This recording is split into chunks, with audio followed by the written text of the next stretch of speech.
বলতেছে যে এটা ফাঁসির রশি।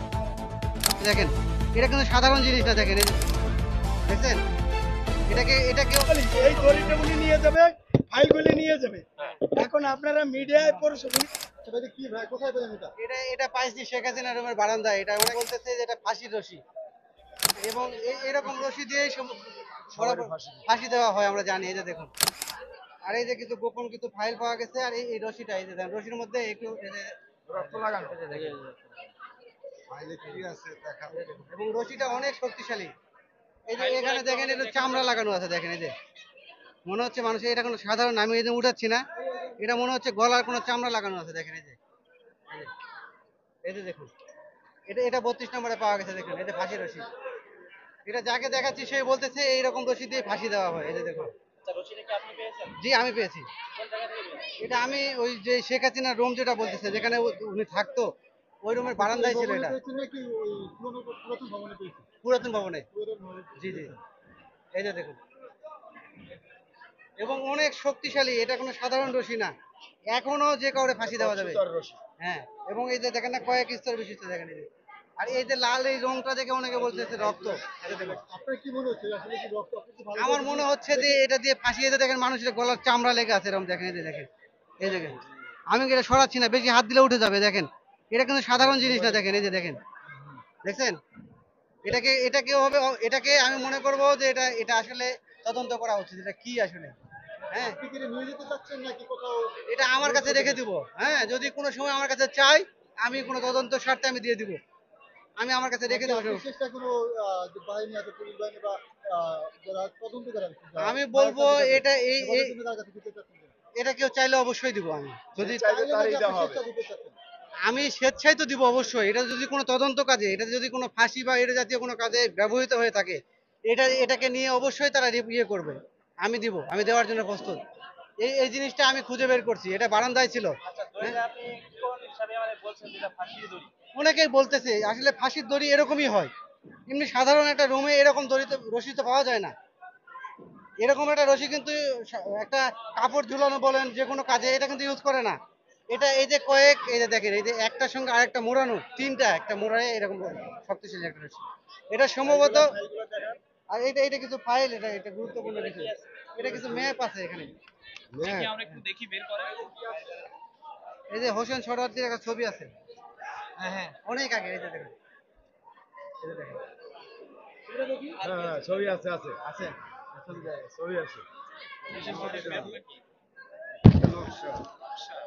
এইটা সেই পাশে ছবি। লেখা আছে কোনো কাগজে ভাই?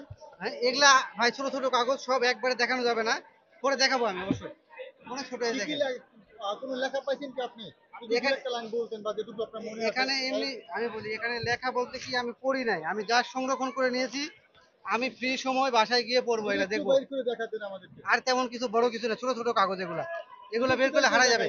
এই যে এই রশিটা দেখেন, এটাই হলো মূল। রশিটা দেখলাম, ঠিক আছে, কাগজে কি লেখা আছে যদি দেখি ভাই, ভালো হতো। সবার একটা এটা অনেকে বলতেছে ফাঁসির রশি। ফাঁসির রশি। জি জি, এই যে ও বলতে, ভাই একটু শুনুন। আচ্ছা ভাই, কি পাইলেন আপনি একটু বলেন।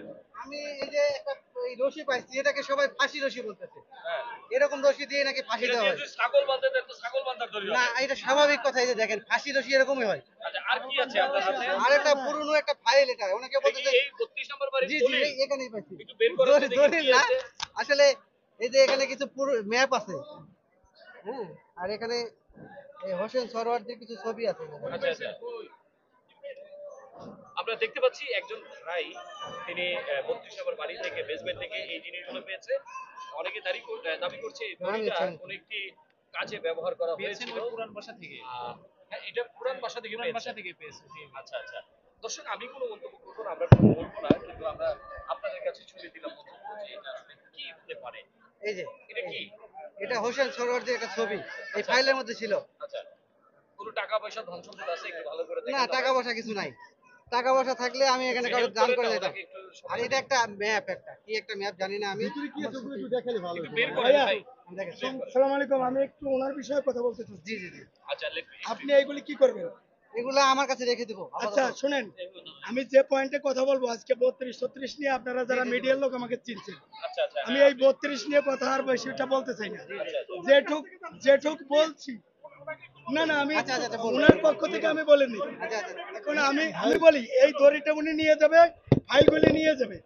এখন আপনারা মিডিয়ায় পড়ছে, উনি তো নিয়ে যাবে, আমরা যারা 32 দেখতে আইছি, হ্যাঁ এ কি একটা ডেভিল হান্ট, হ্যাঁ operation devil hunt devil hunt নাকি অপারেশন ওই বুড়ো বাম স্বরাষ্ট্রমন্ত্রীর অপারেশন দেখানো হান্ট, এটা আমার বোঝার দরকার। আমি ভাই একটা সাক্ষাৎকার দিয়ে এখন নিরাপত্তাহীনতায় ভুগতেছি, আর উনার কত সাহস, উনি রশি নিবে, কাগজ নিবে, কত কিছু নিবে।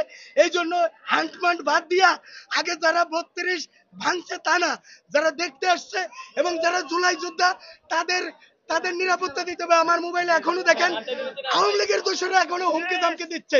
অবশ্যই, কাজেই অবশ্যই, অবশ্যই। এখানে যারা দেখতে আসছে কোনো কায়দায় খুনি হাসিনা ফেরত আসলে আমাদের প্রত্যেককে কবর থেকে উঠায় 100টা ফাঁসি দিবে। মিডিয়ার মাধ্যমে বলতে চাই, এখন মনে করেন ভাই ছাগল ভরতে সব তেলে তেলে বুঝবে না বিমানের কালে, গ্রাম দেশে বলে। এখন আমরা এনে দেখতে আসছি এদেশের মানুষ কত ভালো। যদি কোনো কায়দায় আওয়ামী লীগের আবার ঘুরে দাঁড়ায় আমাদের প্রত্যেকের ভাষী হবে। এই জন্য অথর্ব এবং প্রেমিক আইন উপদেষ্টা আসিফ নজরুলের পদত্যাগ চাই, এবং তার আমাদের শহীদ রাষ্ট্রপতি জিয়াউর রহমানের সুযোগ্য পুত্র সন্তান জনাব তারেক রহমানের যে মামলায় খালাস দিয়েছিল বিচারপতি মুতাহার সাহেবকে আইন উপদেষ্টা করা হোক। ভাই অনেকেই তো বলে যে বাংলাদেশটা হচ্ছে ডাইনিং টেবিল, যে আসে সেই খাবার খেতে বসে যায়, এই ব্যাপারে আপনি কি বলবেন?